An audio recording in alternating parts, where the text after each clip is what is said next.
ассалому алайкум бинамагони гиромӣ, нашри навбатии барномаи тилотии навидро мустақиман аз телевизиони Сафина манзуратон мегардонем. Дар студия Суҳробшоҳ Давлатзода.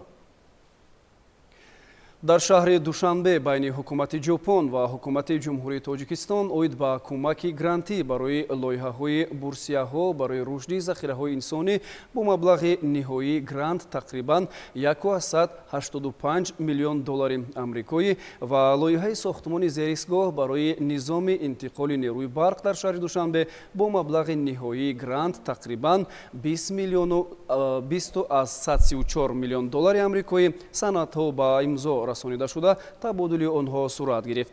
Санадҳоро сафири фавқулода ва мухтори Ҷопон дар ҷумҳурии Тоҷикистон хонум Фурута Кейко ва вазири корҳои хориҷии ҷумҳурии Тоҷикистон ҷаноби Сироҷиддин Муҳриддин дар ҳузури муовини вазири корҳои хориҷии Ҷопон дар умури парлумонӣ хонум Эри Арфия ба имзо расонида табодул намуданд. лоиҳаи мазкур барои ҳалли масъалаҳои рушди Тоҷикистон тавассути ҳар сол ҷудо намудани стипендия ба 15 хизматчии давлатии ҷавон ки интизор меравад роҳбарони ояндаи кишвар гарданд таҳия шудааст. Онҳо имконият пайдо мекунанд ки дар доираи барномаи 2 солаи магистратура дар муассисаи таҳсилоти олии баъди дипломи Ҷопон дараҷаи магистр гиранд. лоиҳаи GDS дар Тоҷикистон аз соли 2009 амалӣ мешавад. То имрӯз 152 нафар аз ин барнома стипендия гирифтанд ки аз ин шумора 117 нафар дараҷаи магистр ва 2 нафар дараҷаи докториро соҳиб шуданд. ҳоло онҳо дар таҳким ва рушди муносибатҳои байни Ҷопон ва Тоҷикистон нақши пешсаф доранд. ба шаҳри Душанбе тақрибан 21% талаботи умумии кишвар ба нерӯи барқ рост меояд ва интизор меравад ки талабот аз соли 2023 то соли 2030 ҳамасола тақрибан 3% афзоиш ёбад. ин афзоиш ба истеъмоли нерӯи барқ барои гармидиҳӣ дар фасли зимистон, афзоиши аҳолӣ ва густариши иншооти тиҷоратӣ, манзилӣ ва инфрасохтори ҷамъиятӣ дар доираи нақшаҳои рушди шаҳр вобаста мебошад. ҳадафи лоиҳа беҳтар намудани низоми тақсимоти нерӯи барқ дар шаҳри Душанбе тавассути сохтмони зеристгоҳи нави интиқоли барқ бо шиддати 220 киловатт ва пешниҳоди таҷҳизоти марбута мебошад. ин ба рушди инфрасохтори иқтисодӣ ва саноати Тоҷикистон мусоидат хоҳад кард. ин лоиҳаҳои кӯмаки грантӣ самтҳои рушди захираҳои инсонӣ ва муҳити зист ва устувориро таҷассум мекунад ки аз ҷумлаи 3 самти афзалиятноки ҳамкорӣ мебошанд ки дар эъломияи муштараки роҳбарон ҳамчун натиҷаи саммити муколамаи Осиёи марказӣ плюс Ҷопон ки бори аввал моҳи декабри соли 2025 дар Токио баргузор гардид қабул шуданд. мавзӯи дигар. дар шаҳри Исфара ба муносибати истиқболи арзандаи ҷашни 35-солагии истиқлоли давлатӣ таҷдиду бунёди роҳҳои маҳаллӣ ҷараён дорад.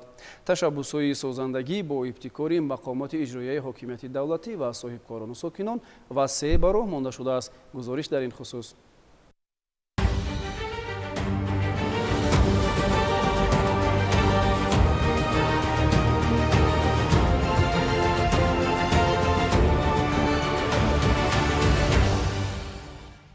با استقبال 35 سالگی استقلال دولتی جمهوری تاجیکستان، ساکنان شهر اسفره به عملهای سازندگی و بنیادکاری جریانی تازه بخشیده سهم خود را در پیشرفت دیاری محبوب و گلگل شکوفایی تاجیکستان عزیز می‌گذارند.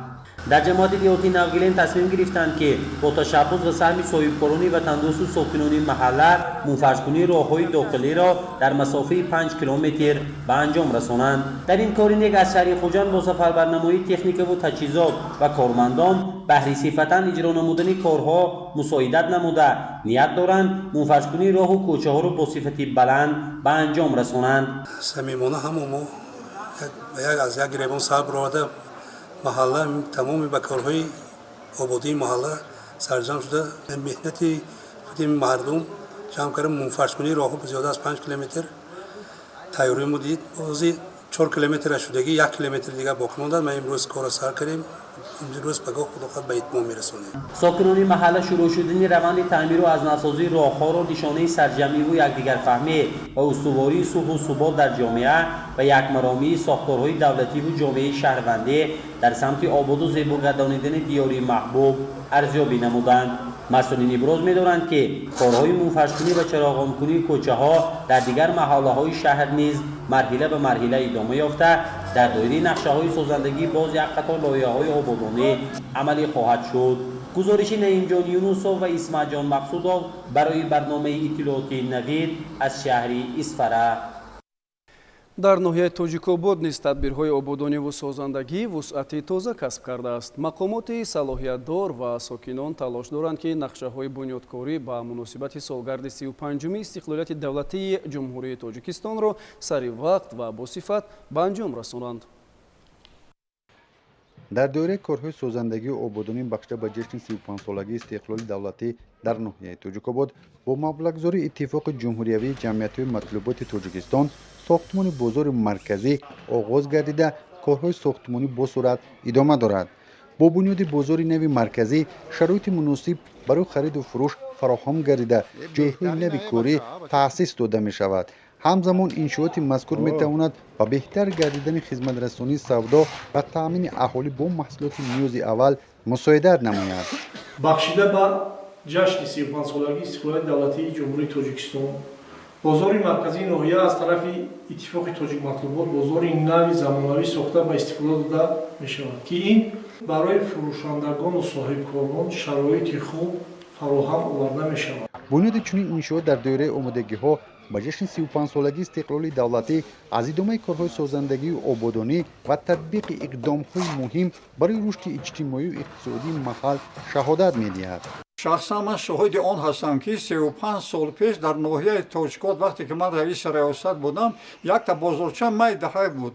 дар ин бозорча ҳамагӣ аз 5 то 6 та дукони фарсуда буд. ҳозир аллакай фақат дар даруни бозор зиёда аз 150 та иншооти нави замонавӣ ки дар водии ҳамихели бозор вуҷуд надорад сохта шуда истодааст ва дар оянда мумкин 300 нафар шаҳрвандои ҷумҳурии Тоҷикистон ба кори доимӣ таъмин гашта ва ҳамчун узвҳои тоҷикматлубот фаъолияташонро барои зиёд намудани маҳсулотҳои дохилӣ, беҳтар намудани ҷойи корӣ дар ноҳия ва дар назди мақомотҳои ҳокимияти маҳаллӣ сарҷамъ шудан ва ватанро обод кардан ман боварӣ комил дорам ки саҳми арзанда мегузорад. сохтмончиён нақша доранд ки корҳои сохтмониро бо сифати баланд анҷом дода бозори марказиро дар муҳлати муайяншуда ба истифода диҳанд. дар арафаи ҷашни 35-солагии истиқлоли давлатӣ дар ноҳияи Мир Саид Алӣ Ҳамадонӣ зеристгоҳи нави барқӣ 110-35 киловатта ба истифода дода мешавад. зеристгоҳ аз ҷониби ҷамъияти саҳомии кушодаи шабакаҳои интиқоли барқ бо мақсади таъмини боэътимоди аҳолӣ ва соҳаҳои иҷтимоию иқтисодии ноҳияи Мир Саид Алӣ Ҳамадонӣ бо нерӯи барқ таъмин мегардад. айни замон сохтмон ва насби таҷҳизоти асосии ёрирасон пурра ба анҷом расонида шуда таҷҳизоти барқӣ аз санҷиш ва озмоиш гузаронида мешавад. Тоҷикистон кишвари аграрӣ буда барои инкишофи густурдаи соҳаи кишоварзӣ ҳамаи имкониятҳо мавҷуд аст. Танҳо барои рушди бештари ин бахш истифодаи мақсадноки неъматҳои табиӣ зарур мебошанд. махсусан гузаронидани киштии такрорӣ василаи муҳими истифодаи самараноки замин буда имрӯзҳо ин маърака дар мамлакат тибқи нақша ҷараён дорад. дар заминҳои кишоварзии кишвар корҳои кишти такрорӣ идома дорад. деҳқонон пас аз ҷамъоварии ҳосили зироатҳои аввалӣ заминҳоро омода намуда ба кишти зироатҳои такрорӣ машғул мешаванд. ба гуфтаи мутахассисон истифодаи самараноки замин ва гузаронидани кишти такрорӣ барои гирифтани ҳосили иловагӣ ва таъмини бозори дохилӣ бо маҳсулоти кишоварзӣ аҳамияти калон дорад. кишоварзон бо истифода аз техникаи муосир талош доранд ки ҳосили хуб ба даст оваранд. коршиносон таъкид мекунанд ки риояи қоидаҳои нигоҳбини замин, таъмини обёрии саривақтӣ ва истифодаи дурусти нуриҳо барои баланд бардоштани ҳосилнокии кишти такрорӣ муҳим мебошад. кишти такрорӣ имкон медиҳад ки аз заминҳои кишоварзӣ дар давоми як сол самараноктар истифода бурда шуда ҳаҷми истеҳсоли маҳсулоти кишоварзӣ афзоиш ёбад. кишоварзони ноҳияи Ховалинг бо дуруст ба роҳ мондани маданияти истифодабари замин ва ба заминҳои корами обӣ табдил додани заминҳои санглох парвариши сабзавотро зиёд мекунад.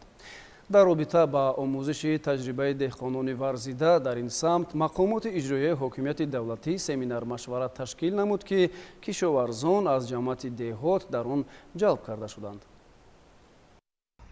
сокинони ноҳияи Ховалинг бо мақсади истифодаи самараноки замин ва рӯёнидани ҳосили фаровони маҳсулоти кишоварзӣ сол ба сол маданияти истифодаи заминҳои корами обиро беҳтар менамоянд. дар баробари ин ба заминҳои санглох ва сангоб хок кашонида обчакориро ба роҳ мемонанд. мақомоти иҷроияи ҳокимияти давлатӣ ва шуъбаи кишоварзии ноҳия дар заминҳои баъзаи ҷамъияти дорои масъулияти маҳдуди оби Ховалинг семинар доир намуданд. дар ин семинар таҷрибаи сабзавоткорӣ дар шароити кӯҳистони Ховалинг ба роҳбарони хоҷагиҳои деҳқонӣ ва инфиродии ҷамоатҳои деҳот омӯзонида шуд.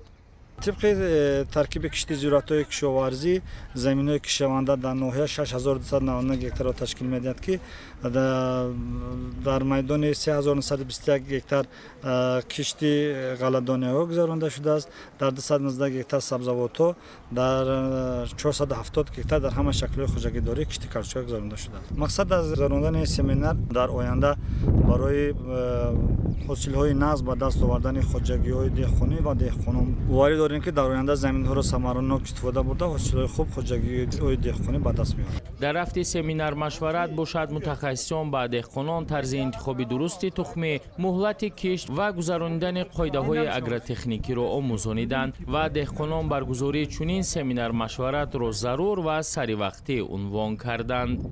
این سمینار مشورت بسیار یک سطح خوب گذشته. ما حرکت می‌کنیم امی تخمی بوده در خوجگیمون استفاده می‌بریم.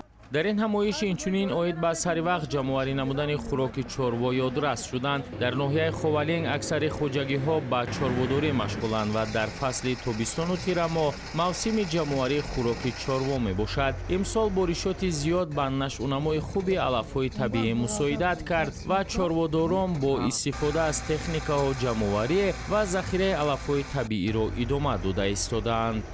طبق دورنمای پیشنهاد کرده مقامات اجرایی حکومت دولتی ولایت ختلان نقشه جمع‌آوری خشکی درشت 27100 تن را تشکیل می‌داد. عین زمان باشد 24100 تن جمع‌آوری کرده است که 88% نقشه را در بر می‌گیرد.